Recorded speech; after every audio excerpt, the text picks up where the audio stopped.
देखिए नगर निकाय चुनाव पर खास कार्यक्रम चुनावी चकल्लस मेरे यानी अजीत ठाकुर के साथ सिर्फ और सिर्फ अमृत विचार पर।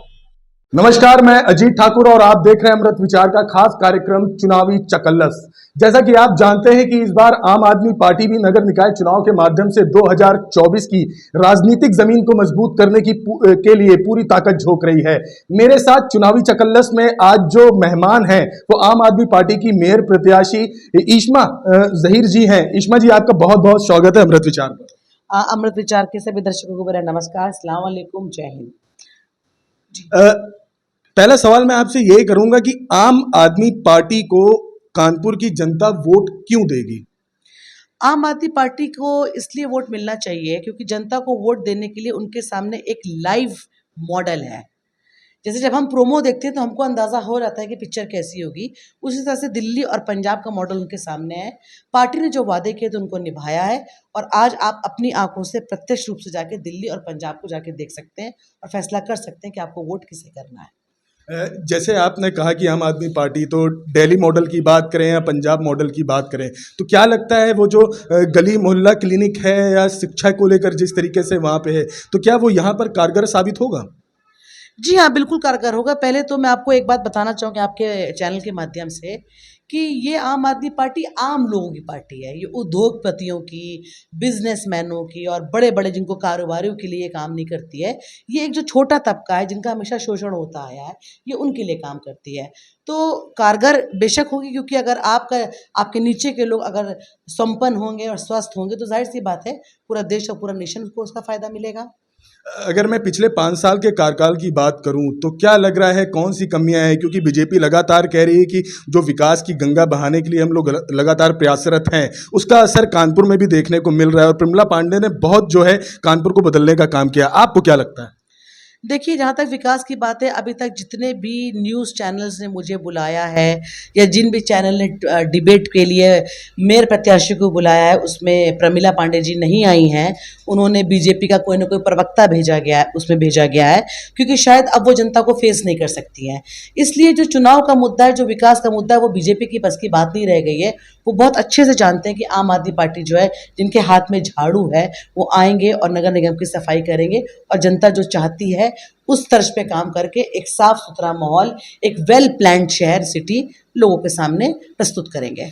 आपको क्या लगता है नगर निगम में कौन से परिवर्तन होना बहुत जरूरी है जो कानपुर के विकास के लिए बहुत अहम है? नगर निगम में परिवर्तन में ज़रूरत नहीं है। नगर निगम के कर्मचारियों को और उनको चलाने वालों में परिवर्तन की बहुत आवश्यकता है। आप किसी ऑफिस को चेंज नहीं कर सकते, आप उसके एम्प्लॉयज़ को चेंज कर सकते हैं। ठीक उसी तरह से जो नगर निगम आज काम नहीं कर रही है, वो उसको चलाने वाले उन सरकारों के हाथ में जो उसको चलाना नहीं चाहते हैं। ये सरकार का निकम्मापना है जिसका परिणाम जो है वो जनता झेल रही है। आप शिक्षा मॉडल की बात करते हैं, स्वास्थ्य मॉडल की बात करते हैं, आपको लगता है उत्तर प्रदेश में जहां पर कहीं ना कहीं जाति और धर्म को लेकर राजनीति होती है और आम पब्लिक भी कहीं ना कहीं विकास के मुद्दों पर वोट करने की बात तो करती है, लेकिन एंड वक्त पे जो है वो कहीं ना कहीं कन्वर्ट हो जाते हैं जाति और धार्मिक मुद्दों को लेकर? देखिए, जाति और धर्म की अगर हम बात करें तो देश में आज एक बहुत बड़ी बीमारी चल रही है, एक बाबा रैकेट चल रहा है जिन्होंने बहुत अंधविश्वास फैलाया है। तो अगर आप पढ़े लिखे होंगे तो मुझे लगता है कि आप उस अंधविश्वास के जाल में नहीं फंसेंगे। झाड़ फूक, ताबीज़, दुनियादारी, क्योंकि शिक्षा का अभाव है। तो इस समस्या का समाधान भी आम आदमी पार्टी लेकर आई है। उन्होंने अच्छे स्कूल बनाए हैं, सरकारी स्कूलों को प्राइवेट स्कूलों का दर्जा दिया है। तो जब आप शिक्षित होंगे तो आपके पास विवेक होगा और जब आपके पास विवेक होगा तो आप सवाल करेंगे। जब आप सवाल करेंगे तो सामने वाले को अपने आप को बदलना पड़ेगा। आप एक मुस्लिम महिला कैंडिडेट हैं। समाजवादी पार्टी कहा जाता है कि मुस्लिम सपोर्टर जो हैं मुस्लिम को सपोर्ट करती है और मुस्लिम वोट बैंक समाजवादी पार्टी का माना जाता है। आपको क्यों लगता है कि वो आपकी तरफ इस बार कन्वर्ट होंगे? देखिए, मुझे लगता है कि कुछ मिथ, कुछ भ्रांतियाँ समाज में ऐसे फैलाई जाती हैं जिनको कि हम सच मान लेते हैं। जैसे कि बिल्ली ने रास्ता काट दिया तो आपके लिए शुभ नहीं है। बिल्ली को भी भगवान और ईश्वर ने बनाया है। इस तरह से एक बहुत बड़ा पॉलिटिकल मिथ ये है कि समाजवादी पार्टी जो है वो मुसलमानों की हितैषी है। अगर वाकई इस समाज में समाजवादी पार्टी मुसलमानों की हितैषी होती तो आज आम आदमी पार्टी को मेयर कैंडिडेट मुसलमान नहीं उतारना पड़ता। 3 ब्राह्मण चेहरे हैं, महिलाएं तीनों मैदान में हैं और ये कहा जा रहा है कि जहां भी ब्राह्मण वोट जाएगा जीत शायद उसी की होगी। आप क्या मानती हैं? मुझे लगता है कि ये सारे निर्णय जो पॉलिटिकल पार्टियां हैं, चाहे वो कांग्रेस हो, बीजेपी हो या फिर आपकी खुद सपा हो, उन्होंने बहुत अच्छे फैसले करे हैं। उन्होंने जनता को खुद ये बता दिया है कि हम जातिवाद की राजनीति करते हैं।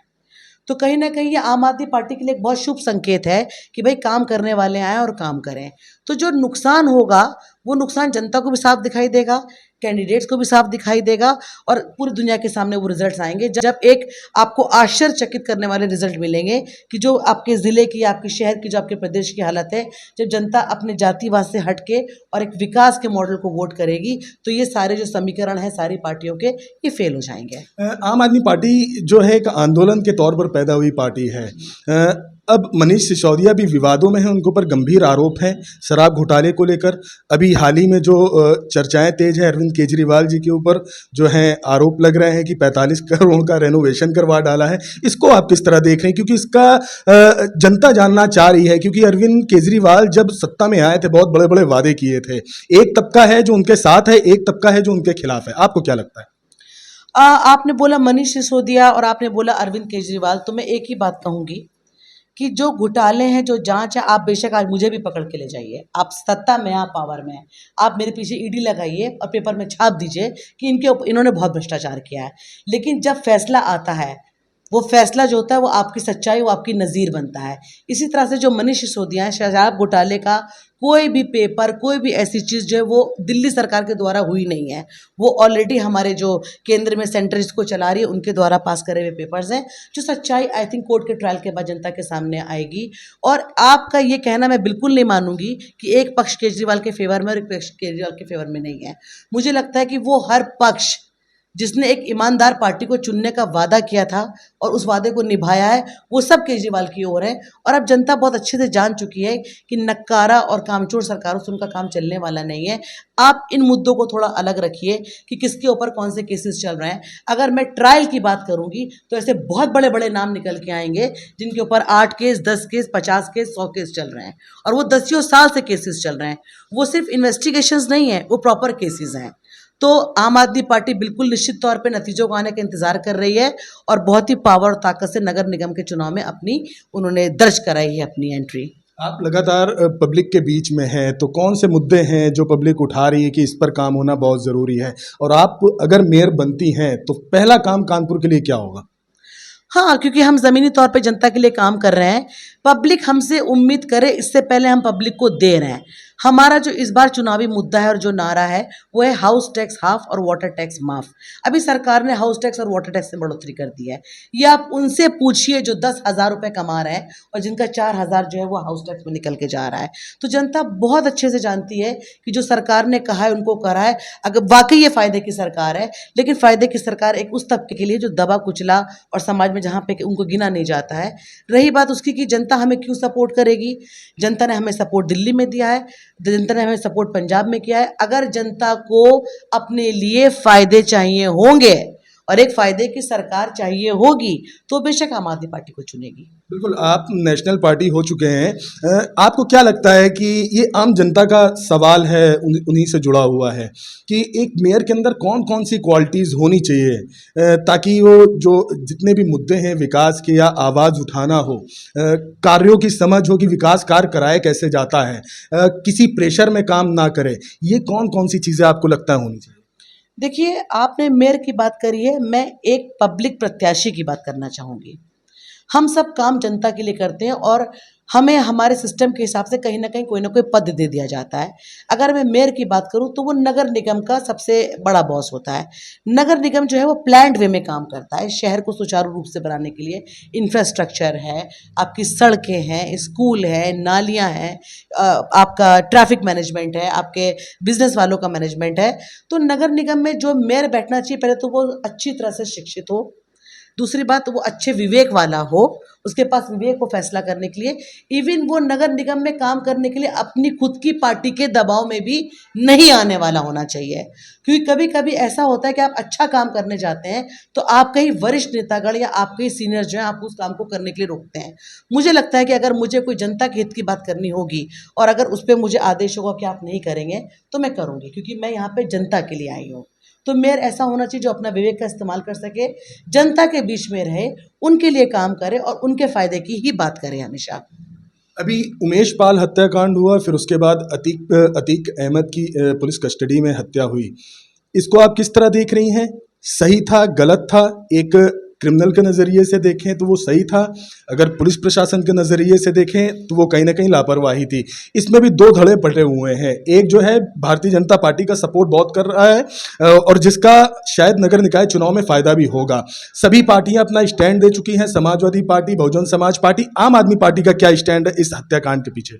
बेशक वो गुंडे थे या वो डॉन थे या वो जो भी थे वो समाज के लिए हानिकारक थे।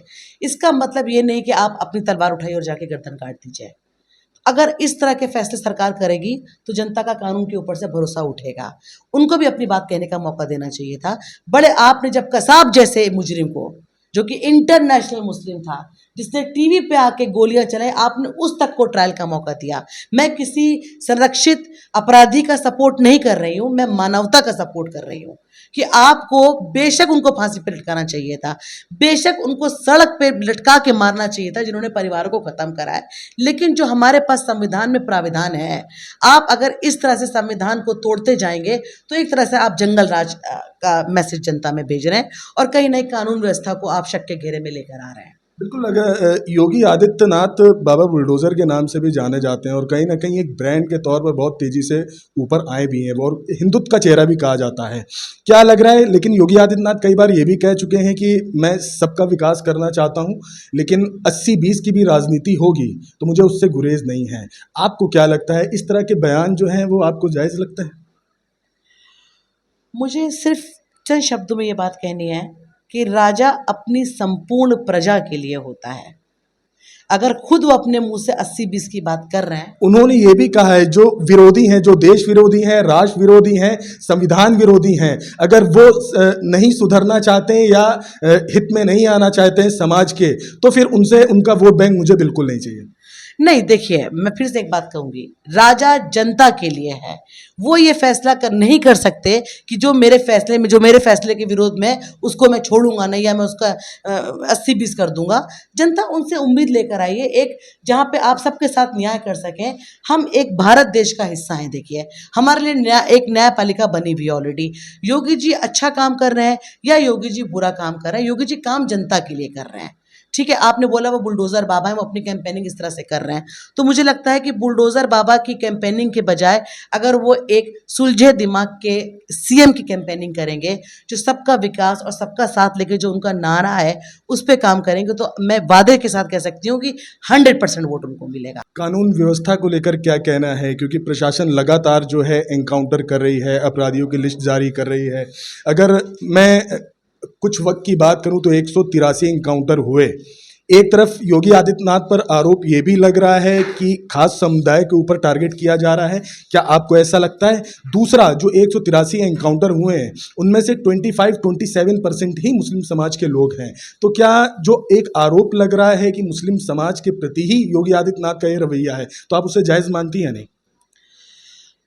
देखिए फिर वही बात हो गई जो बीज खुद बीजेपी ने बोया है, जिन्होंने खुद दो फाड़ कर दिए हैं, और उसके बाद आप बॉल को जनता के पाले में डाल रहे हैं कि जनता को ऐसा लग रहा है, जनता को वैसा लग रहा है। जनता को ऐसा लगी क्यों रहा है कि अत्याचार हो रहा है, चाहे वो हिंदू के साथ हो या मुसलमान के साथ हो, कोई भी एक तबका ये क्यों आवाज़ उठा रहा है कि अत्याचार हो रहा है। तो मेरी अपील है सीएम माननीय आदित्य योगीनाथ जी से कि जनता में जो इस तरह का भय और खौफ फैला हुआ है वो उस पर एक रोक लगाएं, प्रशासन को बहुत अच्छे से कंट्रोल मिले। ऐसी बहुत सारी चीज़ें हुई हैं जहाँ पे पुलिस प्रशासन का रूल अच्छा नहीं रहा, चाहे वो आपका कानपुर के एक गांव में जाके गरीब लोगों का घर गिराना था, चाहे वो ब्राह्मण थे, हमारी पूरी सहानुभूति उनके साथ है, चाहे वो मुसलमान होते या वो शूद्र होते या वो क्रिश्चियन होते या वो सिख होते, हमारी पूरी सहानुभूति उनके साथ होती। तो इस तरह की कोई भी कार्रवाई जहाँ जनता हैरान हो रही है, परेशान हो रही है और एक भय का माहौल बन रहा है, तो मेरा अपील है सरकार से कि इस तरह के जो प्रेजेंटेशंस हैं या इस तरह की जो कार्रवाइयाँ उन पर रोक लगाए और एक अच्छा माहौल जनता को दे। इस बार मेयर को लेकर चाहे बीजेपी हो या सपा हो या कांग्रेस हो, बहुत मंथन किया है कि मैदान में उतारें किसको। अमिताभ वाजपेयी की वाइफ जो हैं वो मैदान में हैं, वंदना वाजपेयी, प्रिमला पांडे पहले से हैं, विकास अवस्थी की वाइफ हैं आशनी अवस्थी। आपको क्या लगता है कि सही कैंडिडेट इन पार्टियों ने उतारे हैं या कुछ और भी बदलाव कर सकती थी ये पार्टियां? देखिए, बहुत ही जिसको मैं कहती हूँ कि अच्छा लगता है जब आप सवाल पूछते हैं, हम थोड़ा-सा हँस लेते हैं सुन के कि भाई प्रत्याशी उनको बनना था और बना उनको दिया। उसकी बहुत तैयारी कर रखी थी। ये जनता के साथ बहुत नाइंसाफ़ी है। जनता एक चेहरे को चुनती है, जिस पे भरोसा करती है, विश्वास करती है कि ये हमारा कैंडिडेट है, ये हमारे लिए काम करेगा। अगर आप अपने पोर्टफ़ोलियो को लेके चुनाव लड़ रहे हैं, तो ये बहुत गलत बात है, जनता के साथ अन्याय है। आम आदमी पार्टी ने कैंडिडेट को उतारा है, जिसके पीछे भी कोई नहीं, जिसके आगे भी कोई नहीं है। वो कैंडिडेट बहुत सक्षम है जनता तक पहुँचने के लिए, उनकी परेशानियों को सुनने के लिए और उनको सॉल्यूशन देने के लिए। शायद इनके पास ऐसे कैंडिडेट्स नहीं होंगे, जो इनको अपने पुराने पुरुष नेताओं का ही सहारा लेना पड़ा।